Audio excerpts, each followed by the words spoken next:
This episode is brought to you by Voco Hotels by IHG, where you should prepare to be charmed. From Chicago to Myrtle Beach to Saranac Lake, each Voco in the U.S. has its own local flavor and unique detail. Our hosts welcome you with little extras, and you'll find rooms for catching up on me time and full-service bars and restaurants that are perfect for us time. Come on in and live the Voco life and book your next stay at vocohotels.com. VOCO hotels.com.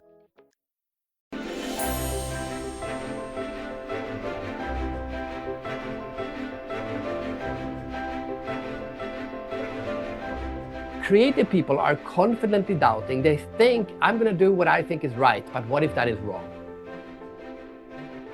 Okay, and so they're open to the fact that they have to be flexible in case they have to change course, right? You need the ability to say, wait a minute, this is the way we're going to go. Wait a minute, that looks wrong. Let's change. You need to be pragmatic.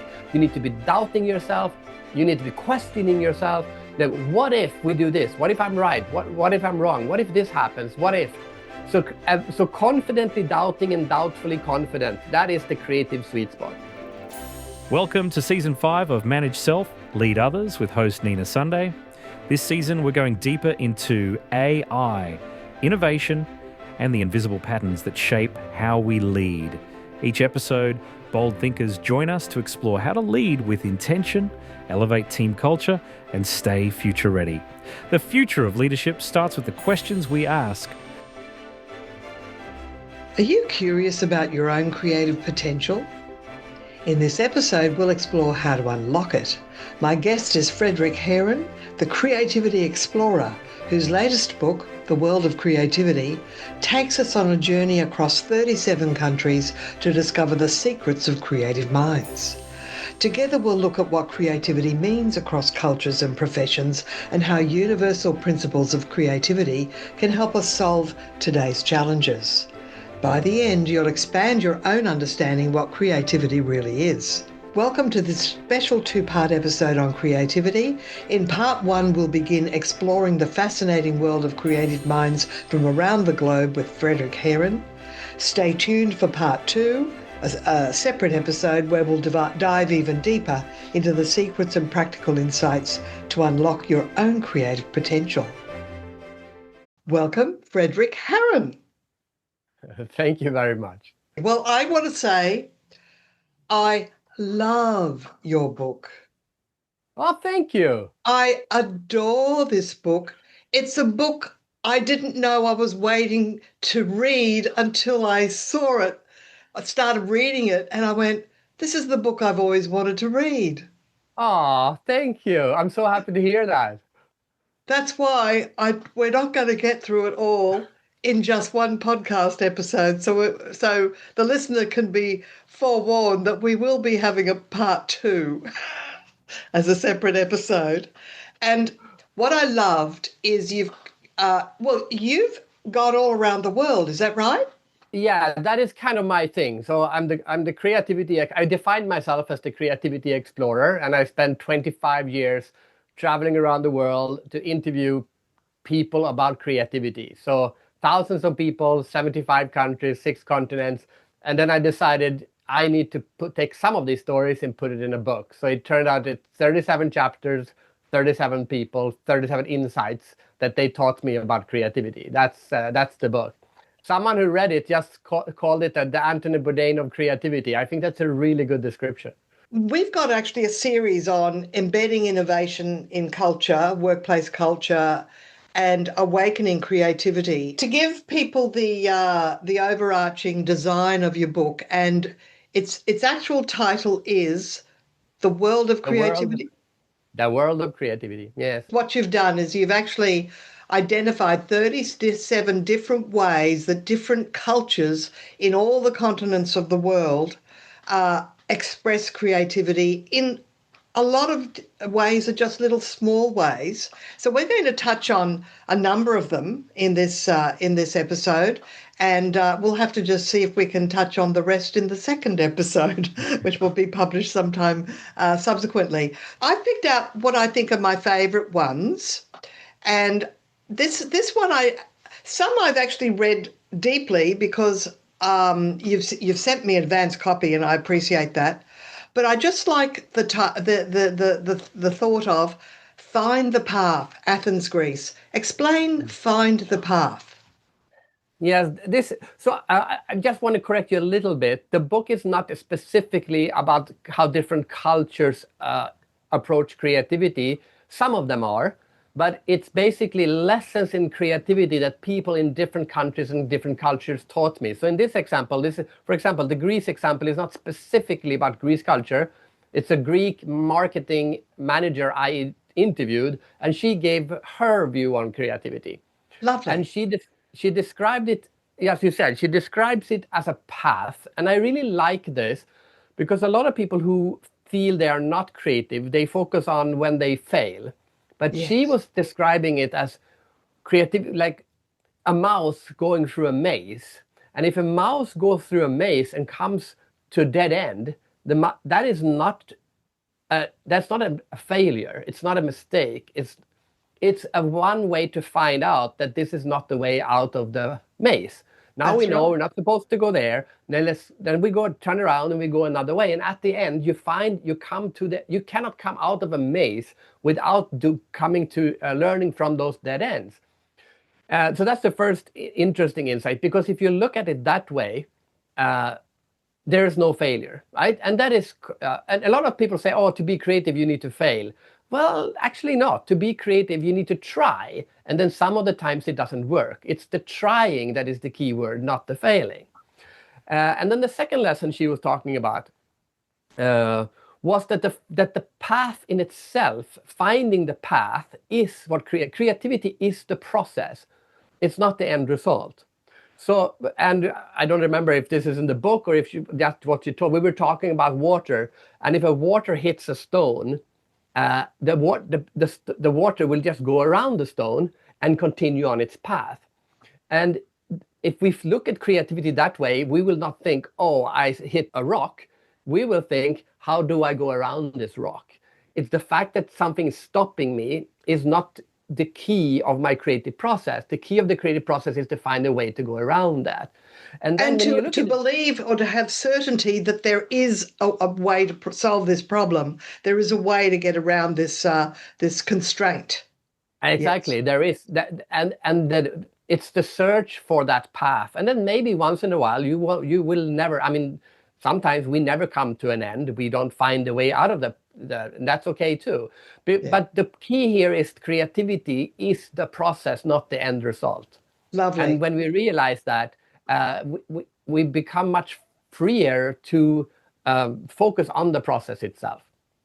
Well, now Japan has a lot of creative concepts like Kaizen for continuous improvement and Ikigai and things like that, like something that's broken, you decorate it so it looks acceptable. Oh, yes, Kaitakusha. Yes. Kaitakusha. So this is an interview with a very creative director at an advertising agency in Japan. But she talked about, we were talking about all those, as you mentioned, like Kaizen and all those famous Japanese concepts around creativity. Yeah. But then she described this, which translates into cultivating the future. Yeah. And it's different from being a pioneer. We don't really, I love words that have no other meaning, like a language that has a word that no other language has a word for. That's right. Isn't that interesting? There's a book, actually. There's a whole book. It's called They Have a Word for It. And it's a dictionary of only words that exist in one language. It's a brilliant book. So, so this is one word that the Japanese have that we don't have in Swedish or in English. And it means cultivating the future. Yeah. Now, you could say, well, we have pioneer, but it's different. And actually, if you look at I'm a huge etymology fan. So if you look at the etymology of the word pioneer, it means the one that goes first. And who was it that went first?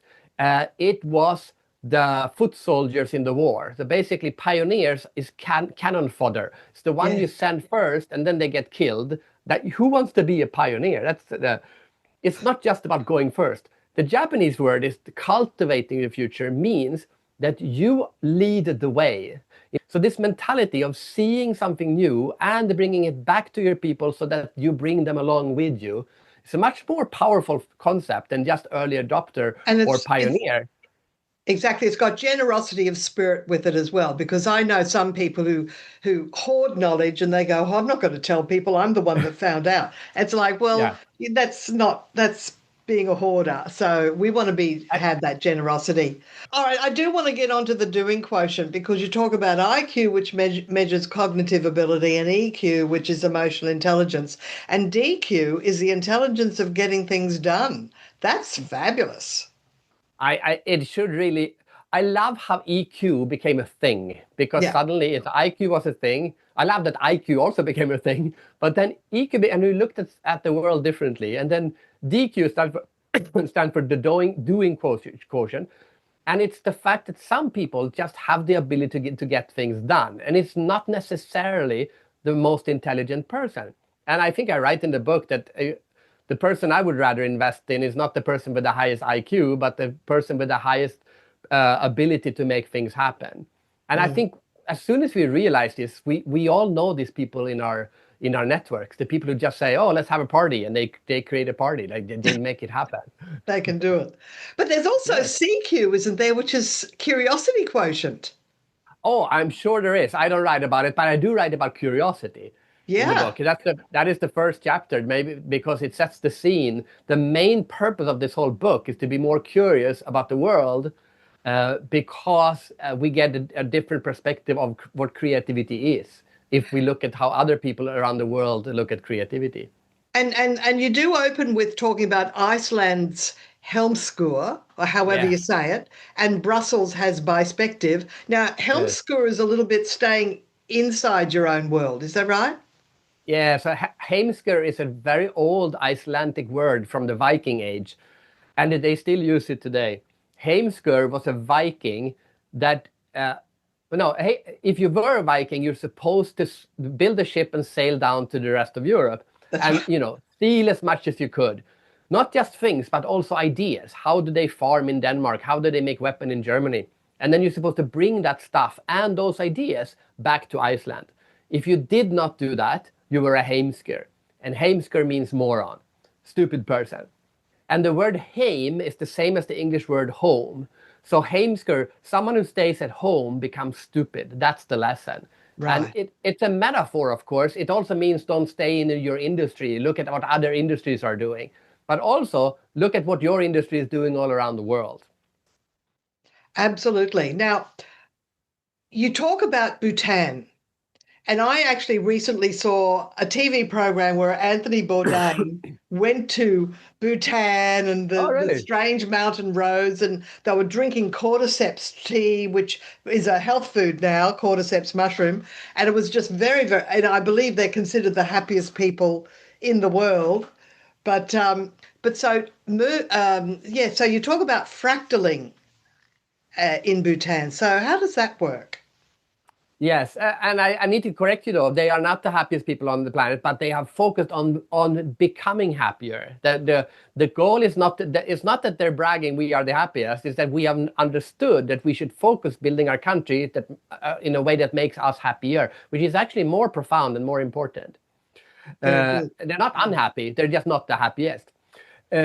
But they are extremely content. I mean, you go there and your heart rate just goes down. It is really the Shangri-La of the world. I love it. The former minister of tourism of Bhutan, which I met and interviewed, because that is the essence of Bhutan to me. He said to me, Fredrik, you Westerners, you think creativity is about output. You talk about expressing yourself, a creative expression. Look at this is who I am. Look at my artwork. I'm expressing myself. And he said, you got it all wrong. Creativity is not about an outward motion.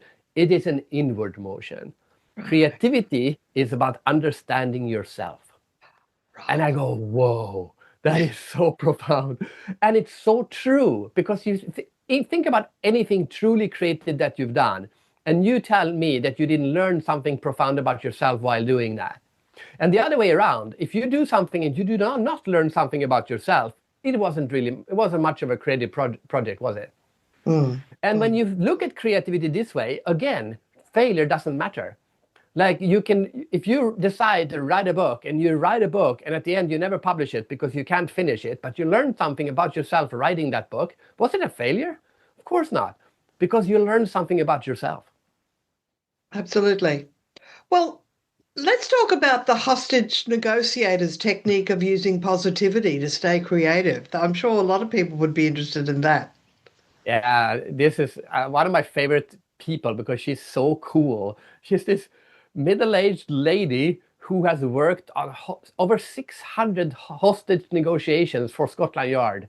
Like taking, like basically her job is call up someone who wants money or something, or they're going to kill someone, and they don't want to talk to her, but her job is to find out something, and her job is to get the hostage out without paying. It's an impossible task. But she had such a wonderful approach. She said, the people I talk to, they don't want to give me any information. They don't want to tell me their names, and I need to find out who they are, what they want, and where they are so we can rescue them. How do I do that? And she said, the trick is to get rid of all the negative thoughts. And I said, wait a minute, what do you mean? You're supposed to just put on, what is the English word, those rose-tinted glasses? And she goes, no. Yeah, she said, it's not about having this delusional mindset. It's about taking away all the negative thoughts. Like, what if I say something wrong and they die? Because she said, and here's the key, she said, they will slip once in a phone call and they will give me this slight hint of a clue. Maybe I can hear a train in the background or a bird, and this bird only grows, or they say one word. And if I have a negative thought in my head, I won't pick that up. So I can only think positive thoughts and say, I need to find the clue. And any negative thought would kill your creativity. That doesn't mean you're not supposed to be skeptical or pay attention or be careful, but to have this extreme, and if you think about it, if you're solving a puzzle, it's the same thing. Like if you see 1,000 pieces on the table, you're not going, I'm never going to find that piece. It's not going to help you. But if you go, I know it's there, I can see it. I know it's there, I can see it. And that's how we see that piece among 1,000 pieces. Oh, there it is. I found it, I put it in. And yeah, I know. I've been in a costume shop once asking for a particular sort of gloves, and the woman said, we don't have them. I said, do you mind if I have a look? Because I just feel it's here. And I found 2 pair. And that's so I just went, I know it's here. It has to be. I'm going to keep looking till I find it. And creativity is that. Creativity is that I know it's back to the Greek woman, that it's the path. I know there's a path and I'm going to find it. At least I'm going to search for it. And if the opposite is someone who says, I don't think there's a path, I'm not going to go out looking, then you're never going to create anything. Let's talk about Sweden. Humbly confident or confidentially humble like a Swede. Yeah, because here's the thing. Creativity is such a paradoxical thing that you can say one thing, but the opposite is also true. So for example, you could say, be positive, like have a positive mindset. It's there. And you, like you said, doubt didn't do anything. But the story about the Swedish, the lesson from Sweden, and I am from Sweden, is about doubt. It's that Sweden is the 3rd most creative country in the world. We are extremely successful and we have a lot of innovation. Why do we have that? It's because we have a specific mindset, which I call confidently doubting. We at the same time think Sweden is the best country in the world. Everyone wants to be like Sweden, Scandinavia, we're great. On the other hand, we think everyone is better than us. And creativity is this sweet spot. It's thinking that everyone is going in this direction and you are going to say, screw those people, I'm going to go in this direction. That's what creativity is, you know. The road reversed in the forest and I took the road less traveled. That's right. To do that, you need confidence. Everyone goes this way, I don't care, I'm going to go this way. So for creativity, you need confidence. But truly creative people think like this. Everyone is walking in this direction, I'm going to walk in this direction. Wait a minute, maybe I shouldn't. Maybe I should walk in that direction, maybe in this direction, maybe in that direction, maybe in this direction. Creative people are confidently doubting. They think, I'm going to do what I think is right, but what if that is wrong? All right, listen up, nacho chips. Quiet down, crispy potatoes.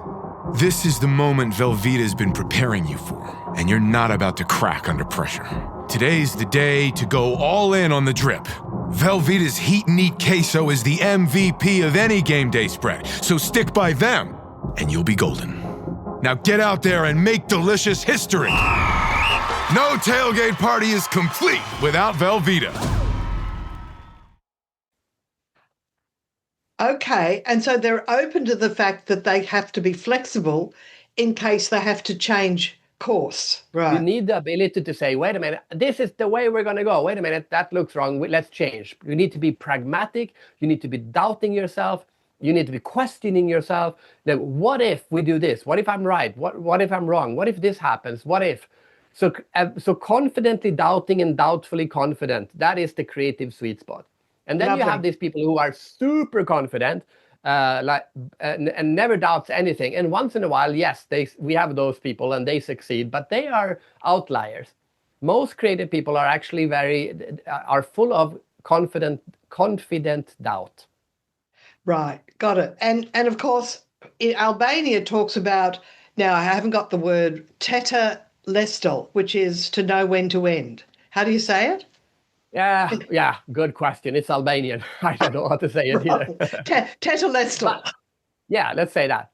But I think it's Greek for I am done. And it's a beautiful story because I interviewed a mosaic artist. He makes these huge mosaics with like 500,000 nails to create the face of Leonardo da Vinci, or something, or 350,000 staples to create the face of Mona Lisa or a horse or something, like huge, 5 meter times 4 meters. So I thought this was a perfect person to talk to, because I said, how on earth put in 1 million nails, or you put in 397,000 nails. How do you know not to put in the 379,000 first nail? Like, how do you know when to stop? Everyone talks about starting the creative process, but we seldom talk about finishing it. And he said that the art piece will talk back to him and said, now you are done. Don't put another nail in. So I put one more nail in, one more nail in, one more, 500,000 nails. And then suddenly the piece just says, you're done, stop. And he needs to pay attention to that moment. But this moment, knowing when to finish, is more of a calm, not a whisper, but it's a calm voice saying, you're done. You've got these reflective questions all the way through. What is one thing that you have been doing for a long time that it's now time to stop doing? Well, on that closing thought, we'll finish this episode, and I'll be inviting you back for a part 2 because there's so much more in your book worth discovering. Thank you so much, Fredrik Härén. You are an amazing human being and you've got a lot to share with the world. Thank you so much. Thank you so much.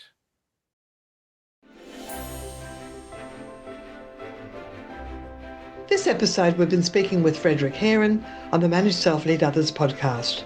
You'll find a link to Fredrik Härén's upcoming book, The World of Creativity, in the show notes, plus links to contact. I'm your host, Nina Sunday. Connect with me on LinkedIn with a comment about how you enjoy the show. You can go to Apple or Spotify podcasts to rate it 5-star, perhaps even leave a short review. Thank you for listening. Until next time, bye for now. Manage Self, Lead Others has launched the book. It's available on Amazon in paperback and Kindle. Not just a collection of transcripts, Nina Sunday adds her own reflections about each guest conversation.